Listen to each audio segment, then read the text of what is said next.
नमस्कार. मुरंबा या माझ्या चॅनलवर आपलं खूप खूप स्वागत आहे. असं बघा, दिवसभरात सकाळपासून रात्रीपर्यंत आपण ब्रेकफास्ट, लंच, डिनर असे वेगवेगळे पदार्थ, त्याच्यामध्ये वेगवेगळे पदार्थ करत असतो आणि खात असतो.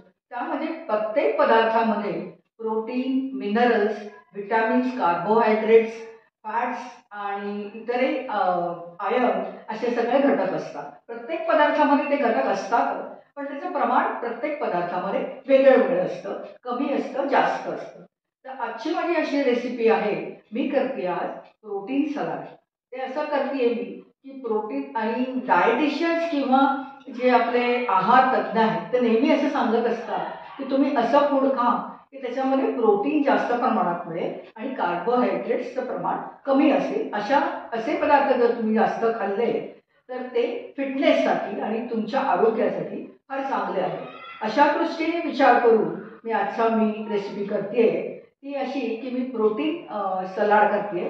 त्याच्यामध्ये प्रोटीन खूप आहे आणि कार्बोहायड्रेट्स कमी आहे. आणि इतर मी काय काय करणार आहे ते पहिल्यांदा मी तुम्हाला सांगते. बघूया मी काय करते आणि कसं करते. हे बघा, मी इथे मूग आणि मटकी घेतली आहे. ती मी 4-5 तास भिजवून नंतर मी ते बांधून ठेवली, म्हणजे त्याला मोड आले, म्हणजे फर्मेंट झाले ते. ते असे हे दोन्ही मूग आणि मटकी हे दोन्ही मिक्स केलं आहे मी, त्याच्यामुळे हे दोन्ही मिक्स आहेत. हे असे त्याला मोड आलेले आहेत.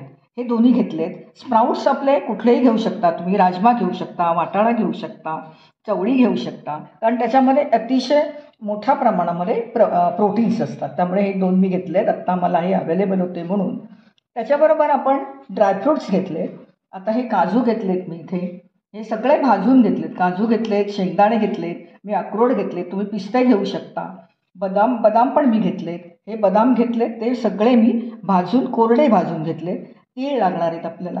आणखी मुख्य ह्याच्यामध्ये प्रोटीनयुक्त असा मुख्य पदार्थ आहे, तो म्हणजे पनीर. ते इथे मी पनीर धुवून त्याचे बारीक बारीक तुकडे करून ते आपल्याला ह्याच्यामध्ये वापरणार. आता ह्याच्या आणखीन काय काय घेतले ते सांगते मी तुम्हाला. त्याच्यामध्ये मी थोडासा टमॅटो कापून घेतला आहे, नंतर कांदा कापून घेतला, थोडीशी साखर लागणार आहे आपल्याला, नंतर मीठ लागणार आहे चवीला, आणि आपल्याला एक ड्रेसिंग तयार करायचं आहे. आपल्याला ह्याचं सलाड करायचं आहे, त्याच्यासाठी ड्रेसिंग लागणार आहे. तर त्याच्यासाठी काय काय घेतलं आहे, तर बारीक चिरून मिरच्या घेतल्या आहेत, कोथिंबीर, काळं मीठ, इथे जिऱ्याची पावडर घेतली आहे. आता ही राई आहे, ही राईची पूड मिळते, ती घेतली आहे. ही कच्ची कैरी आत्ता मिळते किसून म्हणून घेतली आहे. ही मी व्हाईट मिरी पावडर घेतली आहे. इथे तेल घेतलं आहे. इथे ऑलिव्ह ऑइल तुम्ही घेऊ शकता. नंतर लिंबू घेतलं आहे, लिंबूचा रस घालणार आहोत आपण. कैरी मगाशी सांगितलीच आहे. ही जी मोहरीची डाळ म्हणतात त्याला, ही मोहरीची डाळ मिक्सीमध्ये बारीक, छोटा मिक्सीचा जो जार असतो त्याच्यामध्ये घालून अर्धा वाटी पाणी घालायचं आणि खूप म्हणजे मिक्स करून द्यायचं. ते फेसतं असतं, फसफसतं, आणि ते आपण ह्याच्यामध्ये यूज करणार आहोत. असे हे सगळे पदार्थ आपण सलाडसाठी वापरणार आहोत. आता कसं करायचं आहे ते आपण बघूया. हे बघा, मूग आणि मटकी जे स्प्राउटेड येते ते घेतले. हे सगळे घालून द्यायचे आपल्याला. सगळे प्रकारचे भाजलेले ड्रायफ्रुट्स आहेत ते घालायचे. बदाम आहेत ते घालायचे. नंतर पनीर लागणार आहे, ते पनीरचे तुकडे ते घालायचे. थोडीशी साखर आणि चवीला मीठ आणि टमॅटो कापलेला बारीक कापलेला कांदा. हे थोडंसं मिक्स करून घेऊया आपण.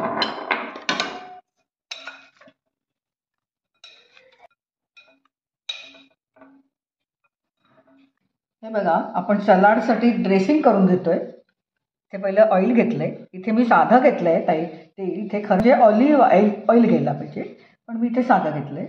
थोड्या मिरच्या, व्हाईट मिरी पावडर, काळं नमक, जिरे पावडर, कैरी आणि लिंबाचा रस. हे आंबट, गोड, तिखट असं होणार आहे ड्रेसिंग. आणि हे आपण जे मगाशी म्हटलं होतं की मोहरीची डाळ, ते असं पाण्याने हे केल्याबरोबर बघा कसं पांढरं फेसल्यासारखं झालं आहे, ते घालायचं. आता हे सगळं आपल्याला मिक्स करून घ्यायचं आहे आणि मग ते ड्रेसिंग थोडा वेळ फेटून घ्यायचं, म्हणजे जरा ते एकत्र होईल, मिक्स होईल. चांगलं ढवळून घेतलं आहे. आता ते ड्रेसिंग आपण टाकूया आणि मग परत ढवळूया. ड्रेसिंग चांगलं पेटून घेतलं आहे. थोडंसं ऑलिव्ह ऑइल जास्त टाकलं हवं असेल तरी चालेल. आणि हे सगळं पसरून घेते, टाकूनच देते. हे सगळं मिक्स करूया. सगळं घालून मिक्स केलं आहे. आता थोडं अर्धे तीळ घालते, तीळ घालणार आहोत आपण, आणि अर्धी कोथिंबीर घालते. आता मी सर्विंग बाउलमध्ये सर्व करून घेते. हे बघा, प्रोटीन सलाड मी आज केलंय, ते तयार आहे. ह्याच्यामध्ये मी पनीर वापरलंय, टोफू पण वापरू शकता, आणि कच्ची कैरी आत्ता येते म्हणून मी ती किसून घातली आहे. हे जे प्रोटीन सलाड आहे, ज्यांना डायटिशियननी प्रोटीन जास्त खा, कार्बोहायड्रेट कमी खा असं ज्यांना सांगितलेलं आहे डाएटमध्ये, त्याच्यासाठी मी केलेलं आहे. ज्यांची यंग मुलं आहेत, छोटी मुलं आहेत, त्यांना कार्बोहायड्रेट्स तर खायलाच पाहिजे जास्त, त्यांच्यासाठी हे नाही आहे. त्याच्यामुळे प्रोटीन ज्यांना जास्त खायचे असं ज्यांनी सांगितलंय डॉक्टरांनी, त्यांच्यासाठी हे सलाड केलं मी. बघा बरं कसं वाटलं ते प्रोटीन सलाड, करून बघा, नक्कीच आवडेल तुम्हाला. व्हेरिएशन्स करू शकता, निरनिराळ्या तुम्ही डाळी, नंतर स्प्राउट्स असे वापरून तुम्ही ह्याच्यामध्ये ॲडिशन आणि सबस्ट्रॅक्शन करू शकता. नक्की करून बघा. आवडलं असेल तर लाईक करा, शेअर करा आणि माझ्या चॅनलला सबस्क्राईब मात्र नक्की करा. धन्यवाद.